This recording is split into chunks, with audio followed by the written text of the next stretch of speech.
day. Hope you're having a fantastic one. Welcome to the Commercial Lines Workshop on Commercial General Liability, one of the cornerstones of any package policy or BOP type policy, and is often written monoline as well. Commercial General Liability has a lot to talk about and a lot to understand with presenting this coverage. So we're hoping to clear a lot of that up for you today. Let's get started. Okay, I'm Jeff. You've been on sessions with me before. You may not have been sessions on with me before if you're starting this via our online offerings, but I was a Prudential agent back in the early 80s. In 98, moved from Chicago to Denver, Colorado, and became one of the commercial lines trainers at the Hartford from the year 2000 to 2014.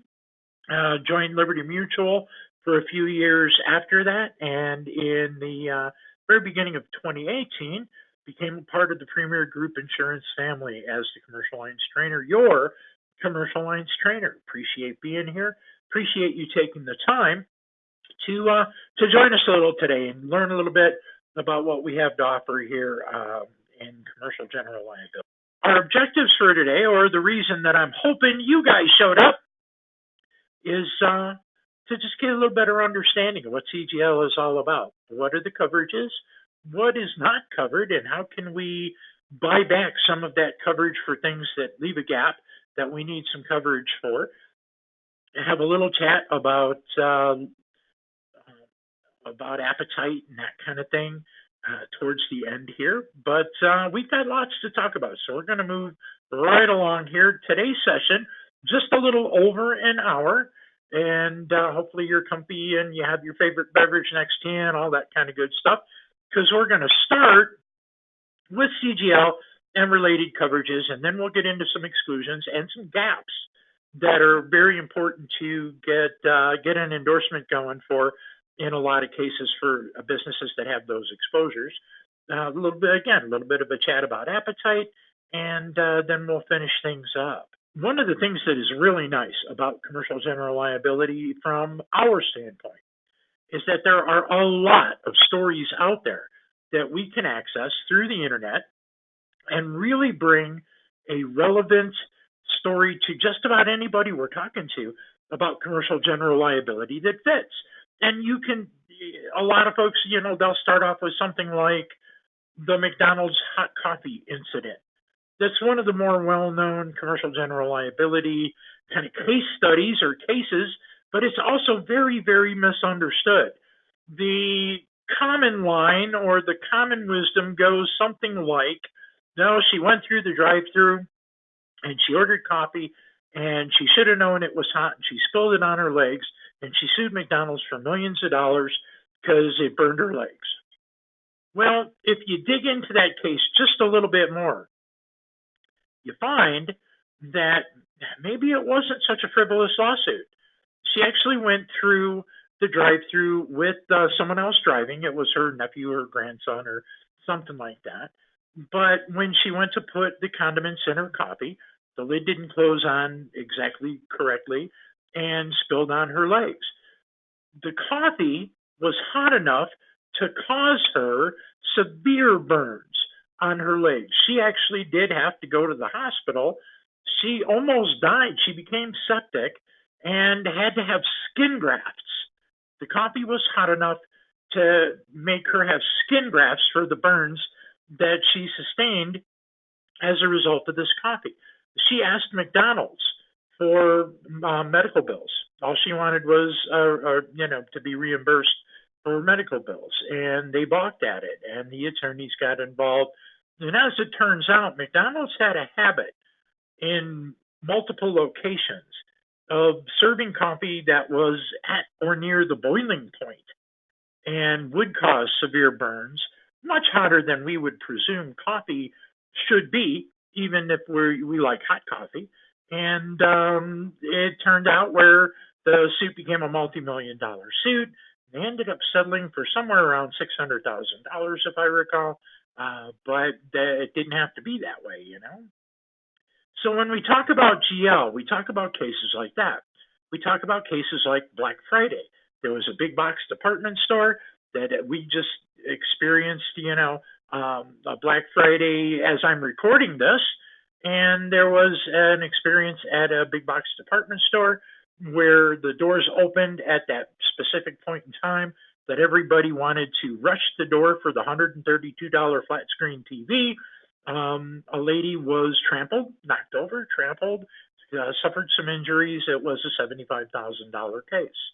There is the story of the supermodel who walked into the salon in New York, kind of going for a new look, right? And the stylist mixed the chemicals wrong, ended up burning her hair and part of her scalp, not exactly the new look that she was going for. And that turned out to be a fairly expensive lawsuit as well. This happens all the time. Doesn't matter whether you're a small business, a medium business, or a large business. Employers, business owners can be found liable for pretty good amounts of money if it's found that they've been negligent in something that they do or something that they make. So that's really what we're going to explore today. But don't discount the amount of information that is out there on the internet to be able to bring those relevant stories to your business owners when you're talking to them.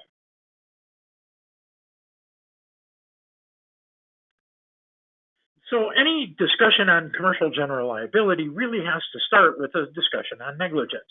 There are four parts to establishing legal negligence, which then somebody becomes liable for as a business owner, as an insured. And those are duty or promise, breach of duty or breaking that promise, causation, which is actually two parts, and damages. So let's start with the first one, duty. Let's say that I'm a driver and I have a construction company. I'm a driver for the construction company. I am barreling down the on-ramp of an expressway, having a text war with my ex, and I strike a motorcyclist, causing both bodily damage and property damage. Did I break that promise? The promise that I made getting into that truck was that I would drive within the laws of the state that I'm driving in, and at least reasonably within the courtesy of the state that I'm the area that I'm driving in, right? I definitely broke that duty by making myself distracted having that text war with my ex. Causation has to be proven in two parts. Actual causation is what happened to cause the bodily injury or property damage. Proximate causation is actually, could that have been foreseen given the circumstances? Okay, so let's take those and break those down into each. Actual causation, the truck striking the motorcyclist because the driver was distracted, was the actual cause of that injury and that damage. So yeah, that one is pretty much met. Now, proximate cause. Could we have foreseen that type of accident happening or that type of incident happening based on those circumstances? Well, in that case, sure. Sure you could, because that driver was clearly inattentive. But now, let's say that that driver, barreling down the on-ramp to the expressway, having a text war with his ex, strikes a pole at the bottom of the on-ramp that has the little red and green stoplight to meter the traffic getting onto the expressway. Strikes the pole falls over into a fence, the wiring in the pole shorts out, causing sparks and the shower of sparks and flames, and a driver on the expressway at the time is distracted by the flames and the sparks and strikes the motorcyclist. Well, the proximate cause might not, is it still the truck driver's fault? Right, the proximate cause may not have been established. Could you foresee that driver striking a pole, which struck a fence, which caused a short, which caused a distraction to another driver on the expressway? There are a lot of great articles on causation on the internet. For a quick search and a little bit of research, you'll be able to find great explanations of how that works. One of my favorite cases, I'm not going to elaborate on it right now, but one of my favorite cases is Palsgraf versus the Long Island Railroad. It's a 1927 case. that Mrs. Palsgraf was injured, sued the Long Island Railroad for what she felt was their negligence. And if you look up Palsgraf, Palsgraff, versus the Long Island Railroad, you'll get an idea of what we're talking about here with actual and proximate cause. And the fourth part, of course, is damages. There have to be damages, bodily injury or property damage, in order to establish that liability.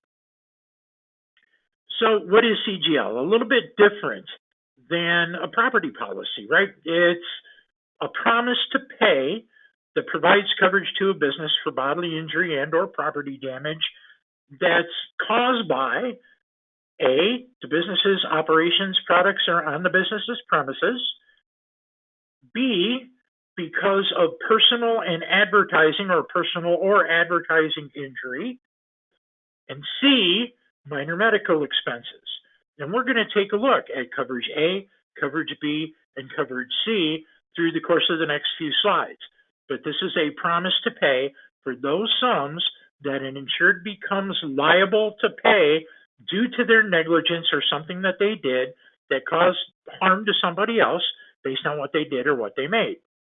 And that's kind of basically it. When you take a look at the CGL form, you get an idea of how that's framed and what the context is there. All right, so let's explore a little bit. Let's explore coverage A.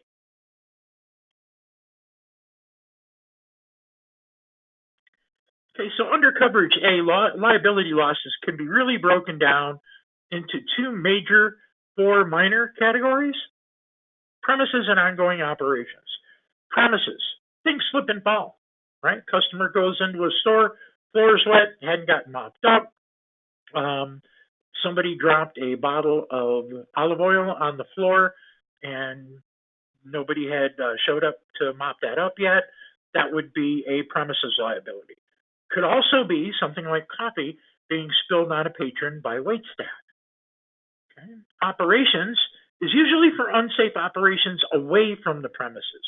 If a contractor is working at a job site up on a scaffold on the second floor and accidentally kicks the nail gun off the scaffold and it falls to the ground and concusses someone, that would be an operations loss. Same contractor.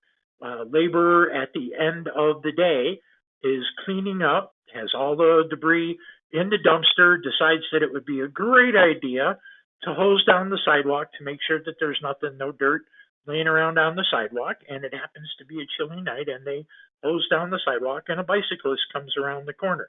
Either of those could be called operations losses. Now, completed operations losses are for when the work is done and the people are gone. So if a contractor poured a driveway with a bad mix and it cracked and it flaked and it looked like cottage cheese, that would be a completed operations loss. Same contractor maybe builds a second floor deck for a restaurant to take advantage of the views. They make the deck up, they leave, the restaurant brings all their equipment in, their tables and chairs, things like that, has a grand opening party for that deck, and it collapses and people are injured. Cars underneath are damaged by the collapsing deck. That would be a completed operations loss as well. As far as products go, you see the picture of the baseboard heater on the screen, perilously close to the very flammable looking curtain. If that heater were defective and set that wallpaper or that curtain up as a result of it combusting, that would be a products loss. But products could also be something along the lines of a cup of coffee that a patron drinks that has chemicals in it because the machine was cleaned improperly right before they got that cup of coffee, wasn't rinsed all the way through, and caused them an illness. That would also be a products loss. Okay? Let's move along. Now that we've kind of talked about coverage A a little bit, what's not covered? And the list of exclusions for coverage A is very, very long. This is a kind of an encapsulated version, an edited version of what the major exclusions are for coverage A and commercial general liability. Most of these are pretty easy to understand. There are a couple of them that an explanation might help with, and some of these also have coverage available through an endorsement. And the first one that really kind of comes to mind here is liquor liability. Basically, this exclusion does not provide coverage for any liability due to your business being alcohol. Making, distributing, selling, serving, all of that kind of stuff is going to be where coverage is barred. Host liquor, maybe an agency, an insurance agency bringing beer, wine to their company picnic, is covered under the commercial general liability policy. Host liquor, including BYOB type businesses, have generally been found to be an exception to this exclusion. Your business really has to be alcohol to have the coverage excluded from the CGL. Okay. Now, liquor liability as a coverage is available by endorsement on a CGL policy, by endorsement on a BOP policy, and it'll depend usually on the percentage of liquor to food sales or percentage of liquor to total sales that a restaurant or an establishment, a business has. So we'll talk about that a little bit later on down the road.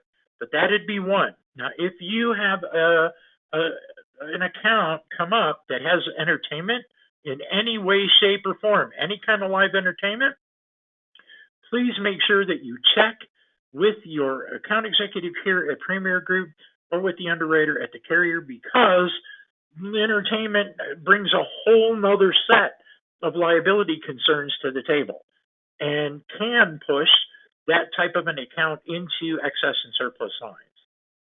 Okay.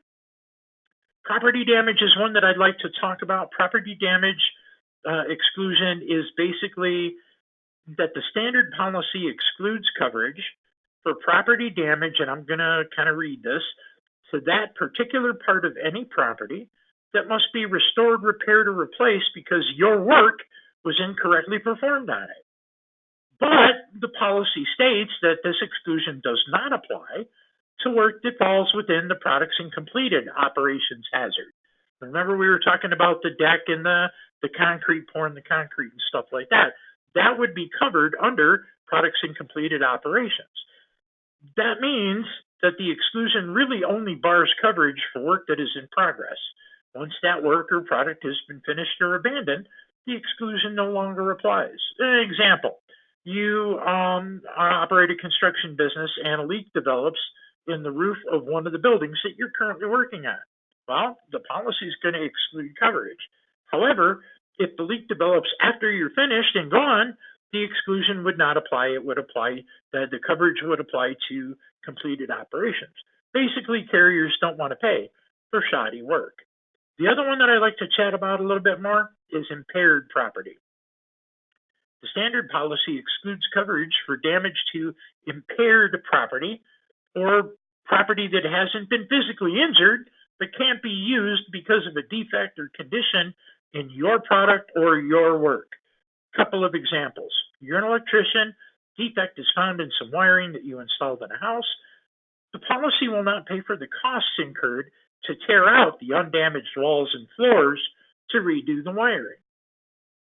Impaired property is also defined to include tangible property that can't be used because it incorporates your product or your work. And that product or work that you provided is known, or at least is thought to be defective, deficient, inadequate, dangerous even. So if your business manufactures the little motors that go in the dishwashers and turn that little fountain thing around in the dishwasher, and you all of a sudden have a suit because there's a guy with a warehouse full of dishwashers that they can't sell because your motor is defective, that's not going to be covered. The policy would provide coverage if there were physical injury to the property. For example, if that defective motor actually caused damage to the dishwasher itself. Okay. The last bullet point to discuss on this slide, contractual liability, I'm actually going to take that in a couple of slides, and we'll talk about that quickly in a few slides. So I want to move along a little bit to coverage B.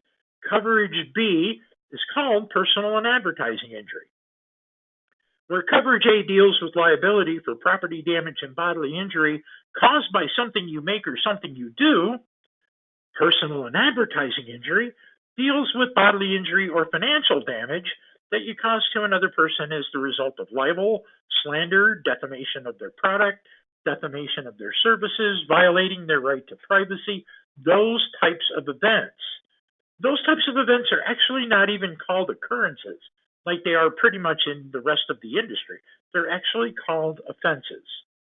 And you see a list on the screen of bullet points that would fall under that coverage B for personal and advertising injury.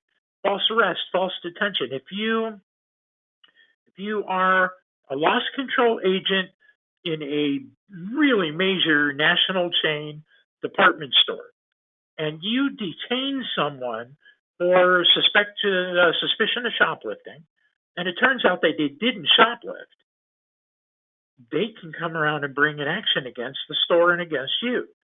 If they've been injured or maybe their watch has fallen off and gotten crushed in the detainment, or their wrist has been sprained in the detainment, it could be even worse. That's where this coverage comes in. And believe it or not, there are many big box department stores out there that have very, very strict rules for their loss control folks about when they can and cannot detain someone for pretty much any reason. Right? Using a logo, things like that. Now, there are going to be exclusions within coverage B as well, and most of them revolve around intent and intentional. And did you do that on purpose? Or was it something that was truly, kind of overlooked or an accident or something along those lines? Right? Personal advertising injury deals with that bodily injury or financial damage that you cause to another person as a result of some sort of defamation. Moving on to coverage C, medical payments. This one's easy. You don't even have to establish negligence to trigger coverage C. It's just basically, I walk into your store, I look over at the shiny end cap in your particular store with whatever product it is that drew my attention. There happens to be a shelf a little too close to my head as I walk in the front door. Maybe the cupcakes are up there or whatever. I bang my head on the shelf and give myself a gash in my forehead because I was so fascinated by that end cap. And you send me to urgent care so that it can get flushed out and have a couple butterflies or a couple stitches put in it, and maybe I don't sue you. That's really what coverage C is all about. Minor medical payments that are provided by the insured to someone who's injured in their store or whatever, so that maybe we can minimize any litigation that would result from that injury. Okay? Here's how the limits look. This is how they look on a declarations page. They roll up each occurrence, damages to premises rented to you, medical expense limit, personal and advertising injury limit, all go to the general aggregate. Now, each occurrence means every time something happens. Could be 4 people are injured by a barrel of chemicals bursting and flying out onto those 4 people. It's still one occurrence, even if 4 people are injured by whatever that chemical was, okay? But it all rolls up to that general aggregate. So every time something happens, each occurrence limit. And then the total for the year, for the policy period, would be the general aggregate limit. There is a separate aggregate for products and completed operations. Not everybody needs products and completed operations coverage. So you would apply that when that business had that as an exposure. Here's maybe a little more easy to understand way of bringing that around. And I put these in bubbles just to kind of show you how these roll up to the aggregates. So I mentioned a few slides ago during the exclusions that I would talk a little bit about contractual liability.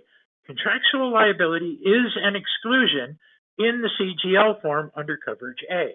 Carriers will not pay for something that you took on in risk management and in risk transfer that you took on that you may not be liable for or might not be on you. But there are 5 different types of insured contracts. Insured contracts are those that kind of waive off that exclusion, right? It's an exception to that exclusion. If risk is assumed in or liability is assumed in one of these types of contracts, then it's okay. Then the exclusion does not apply. So a lease agreement, we're all pretty familiar with those.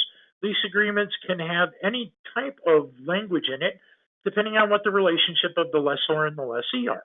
So depending on what that lease says, the tenant, who is the lessee, may have to take on some of that risk, and usually has to take on some of that risk, especially for things that happen on their premises, in their whatever their portion of that lease is. So a lease agreement is an accepted insured contract. An easement is a contract that usually has to do with borrowing or using a space or an area. If I was a contractor and I was working on a building and I just happened to know the lady who owned the parking lot next door, and it's never full, and I call her up and I say, "Hey, Jill, is it possible for me? How's it going? Is it possible for me to maybe use the back corner of your parking lot and store some of my stuff back there, some of my equipment, while I'm working on the building next door?" And Jill says, "Yeah, that'd be fine. Let's draw something up, because I don't want to be held liable for one of your guys running over a BMW in the parking lot with the Bobcat." That would be an easement agreement. We're using a driveway. We're using a portion of a parking lot or whatever. Ordinance to indemnify a municipality. Most municipalities don't really have a problem with using the sidewalk in retail areas for things like tables and chairs, putting an awning up. You know, people at an ice cream shop can sit and eat their ice cream cones and things like that out on the sidewalk, as long as that municipality isn't held liable for anything that happens as a result of the negligence or as a result of being found liable for something that happens with one of those tables and chairs or awnings or that kind of thing. So they'll draw up an agreement to that effect. That is an ordinance to indemnify a municipality. Sidetrack agreements, all about the railroad. The big tracks that crisscross the country and bring so much of our goods and products across the country go to smaller tracks that lead to distribution centers that lead to dock doors via little tiny tracks called sidetracks.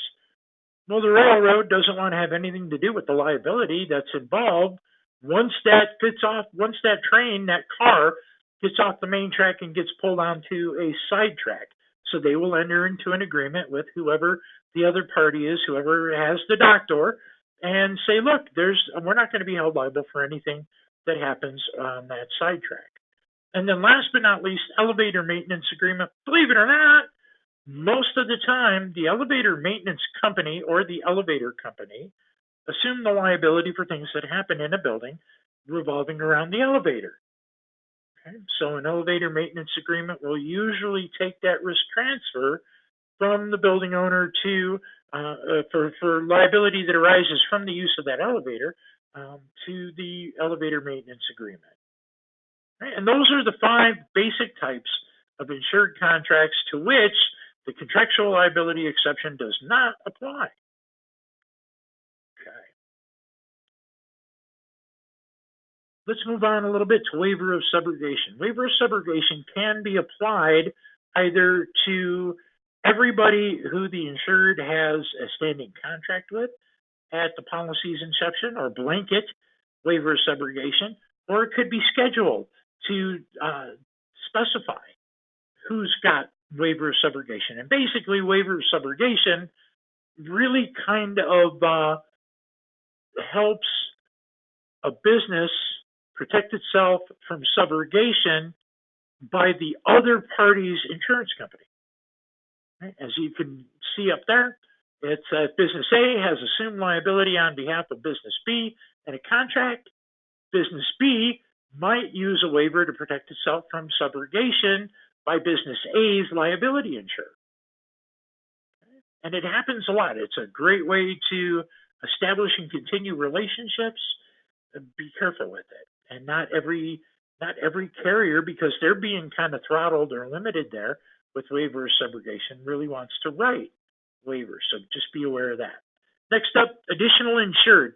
And when we go through these workshops, whether it's live via webinar or whether it's one of these recorded versions, just remember that this is a very basic overview of each of these individual topics of coverage. It is not by any means comprehensive, exhaustive, whatever the case might be. There is more to go and look up and research and get the knowledge for. This is the basics. Anyway, additional insureds. In order to eat, in many cases, contractors will allow folks up the food chain or up the hierarchy to become an additional insured on their policy. What that basically means is that the the project owner doesn't want to have anything to do with liability that's established or that the general contractor becomes liable for.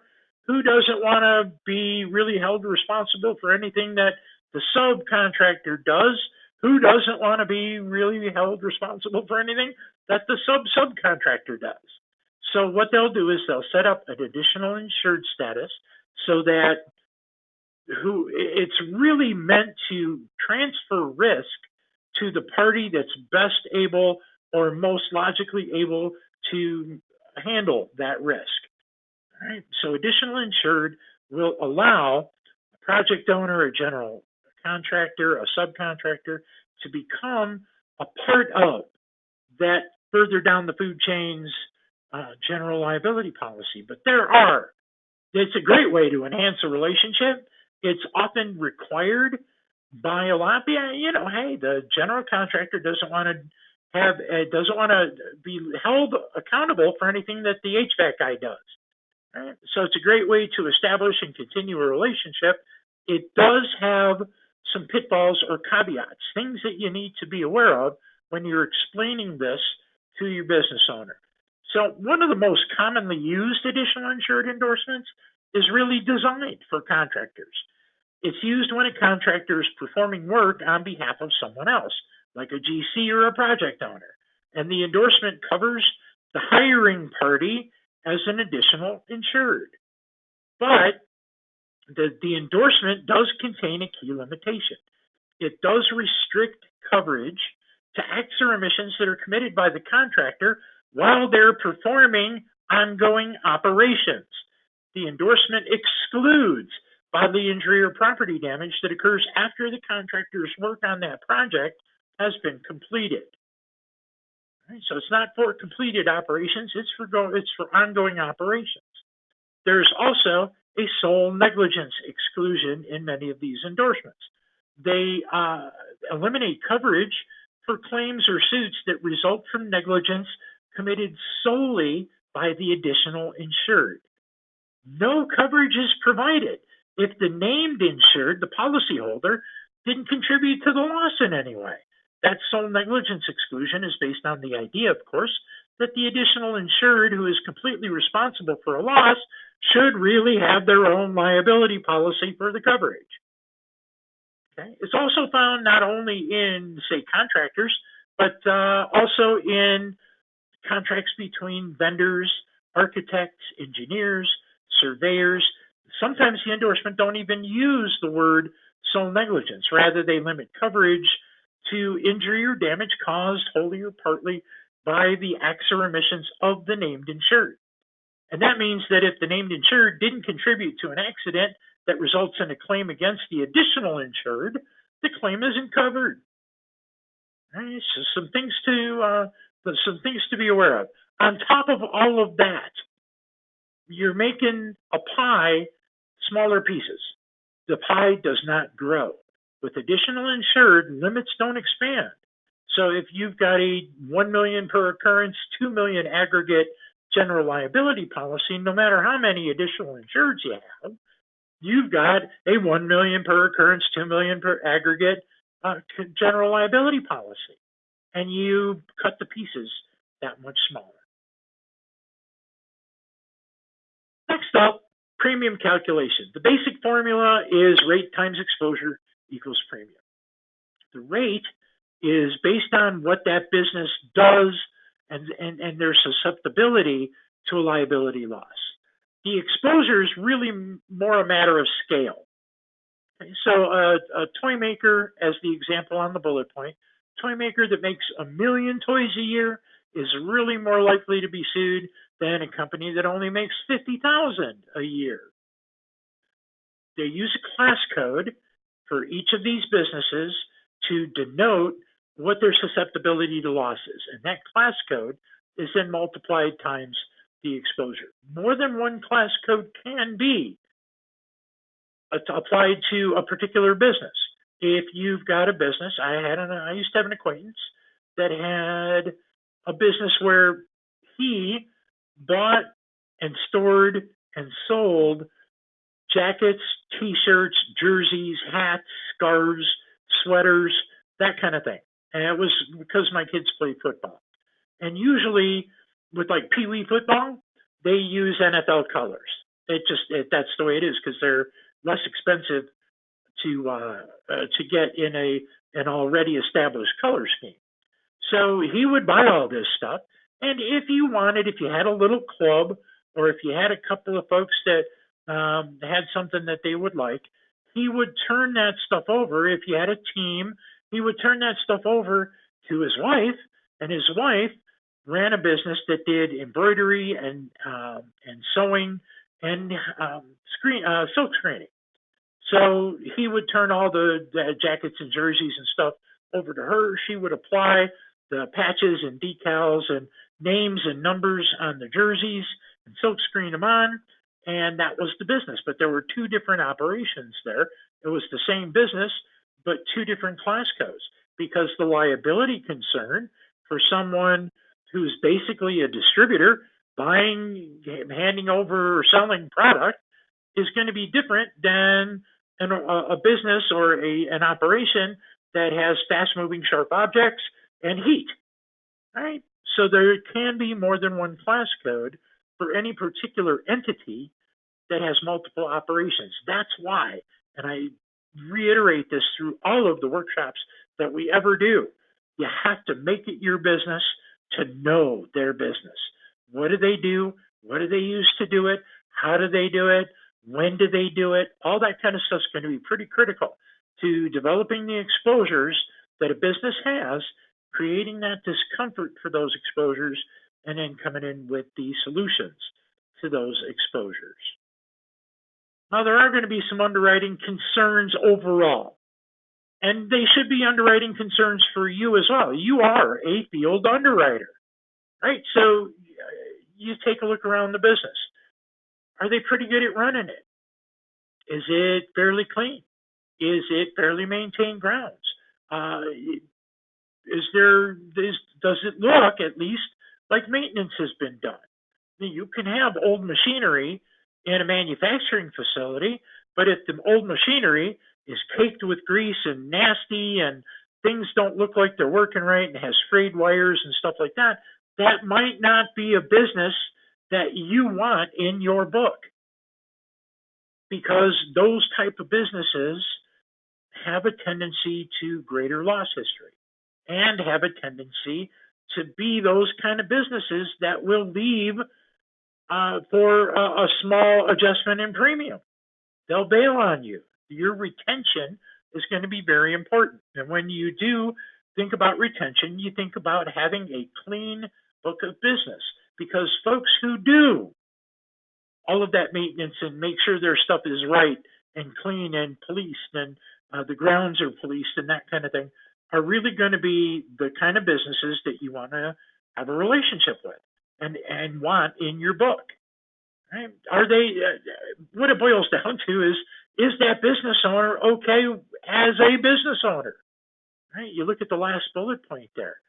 that's something that you got to be aware of and something that you can usually pick up on as you interview your business owner. Is this someone you really want in your book of business, or maybe this somebody shouldn't really be in business? Let's transition a little bit to not a universal appetite guide. Please do not see this as an underwriting appetite guide, a universal appetite guide. Appetite is different between carriers and even between geographic regions. So always, always, always talk to your account executive or talk to your underwriter if you have any questions at all on a specific account and what the appetite might be for it. With that said, there are a couple of categories that we can generally be pretty confident in when we're talking about writing business, especially from a liability standpoint. Some of the easier accounts are up on the screen now. Please remember that there is a professional liability coverage available that really should be discussed with your business owners if they have a higher duty, if they have a higher promise, if they've been trained or educated to perform or put something together or make something in a specific way that may be over and above what normal premises liability might be, that kind of thing. There is a professional liability coverage available for those types of accounts. Okay, but anything up on the screen now is going to be pretty easy to write. Wholesalers, distributors, as long as their operations are pretty clean, as long as what they do, wholesale or distribute, isn't a dangerous product, that kind of thing, these are all going to be very easy to get through, whether it's a BOP standpoint or a commercial general liability standpoint. Moving on to more moderate accounts, perhaps, and I put restaurants here, not because they're not easy from a BOP standpoint. They are really one of the key targets in a BOP plan when you're talking about writing BOP business. Restaurants, almost very easy to write for the most part. But I place it here because it will depend on what their alcohol sales are, what the percentage is. I'm really want to key you in to things that you need to notice about restaurants. Okay? Is there liquor sales? Are they open 24 hours? Is there any live entertainment? Do they do catering? Do they do delivery? Is there tableside cooking? Or is there table cooking side seating, as is the case with like Japanese restaurants, where the chef makes the little volcano out of the onion rings and pours the oil in the middle and all that kind of thing. Remember from our property workshop that occupancy is not only what they do, but how they manage the hazards associated with what they do. Right? And restaurants fit the bill there. If there's any open flame or tableside cooking, you just want to know about it. Manufacturers, really going to depend on what they manufacture. Right? And if there's something for the transportation industry or something that's a critical component in the space shuttle or whatever, then a manufacturer is going to become more difficult at that point in time. But if it's a benign product that they manufacture, then it's going to be fairly easy to write. It'll just depend. And then last but not least, contractors, again, so much easier to write than they ever have been, ever.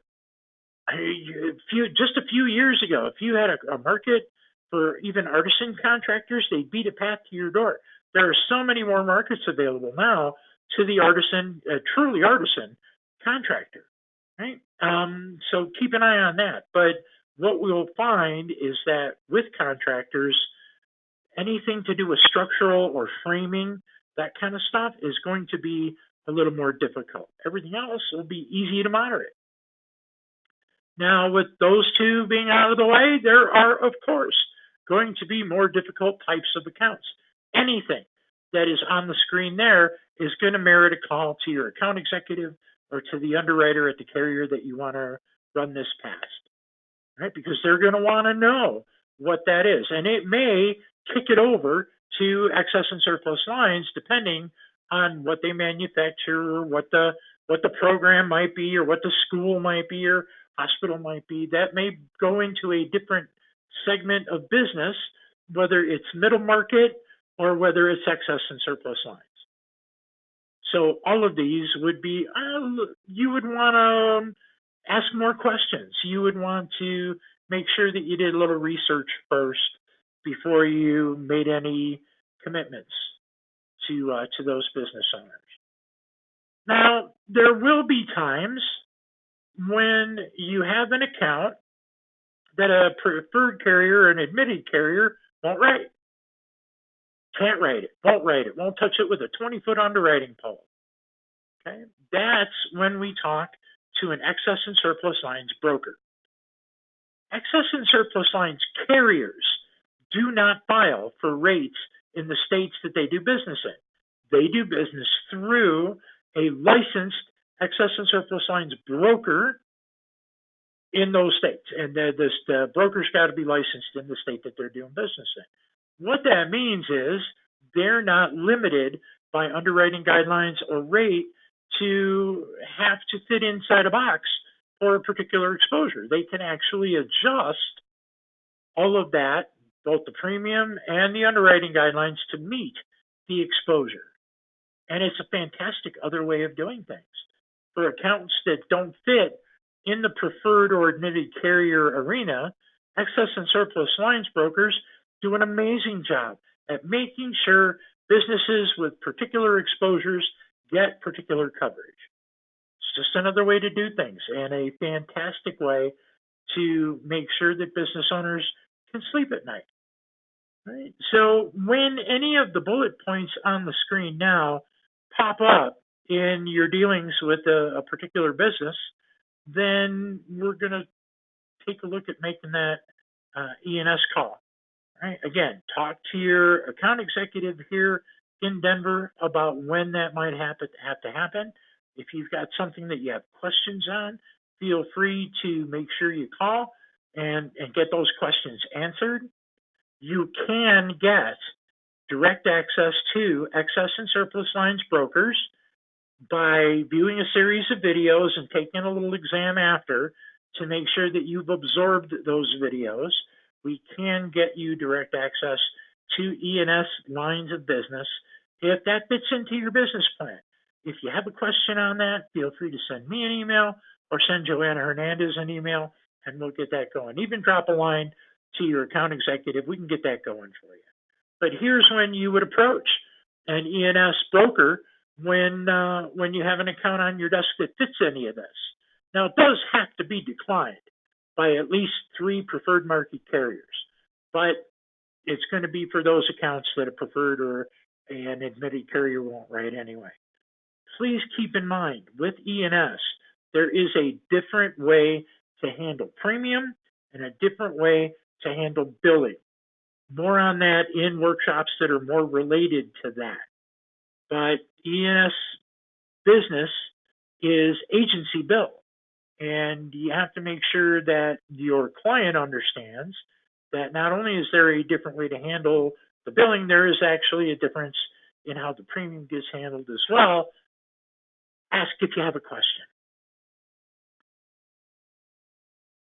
So to kind of start wrapping things up, there are a number of endorsements that are available on a GL policy or as part of a bundled coverage endorsement on a BOP policy that are very valuable to industries that have those kind of exposures. Just about every business will have a cyber liability or data breach exposure. Right? And the coverage there is going to be critical, especially in small to medium-sized business, to keeping that business up and running. I'll give you a scary statistic. 60% of businesses that experience a data breach are out of business within 6 months. Wow. And the cost for data breach or cyber liability coverage is far outweighed, far off balance with the cost that a business would incur were they to be exposed to a data breach, because there is legislation in all 50 states now about data breach and how businesses must respond to that data breach. Otherwise, they face legislative fines, they face fines, from the payment card industry, the PCI. There are a lot of things here that can put a business out of business very, very quickly and can be covered with a reasonable premium. Professional liability, I talked about that a little bit. If you've got someone who's got a little higher duty or a little higher promise, then professional liability is going to be a coverage that's required for folks like hairdressers, barbers, veterinarians, funeral directors, lots more. Liquor liability, I've already discussed. It's really for restaurants and businesses that provide liquor as part of their operations and will depend usually on a percentage of alcohol sales to food sales. Employment practice liability is a separate coverage. It is something that is not covered in the commercial general liability policy under anything.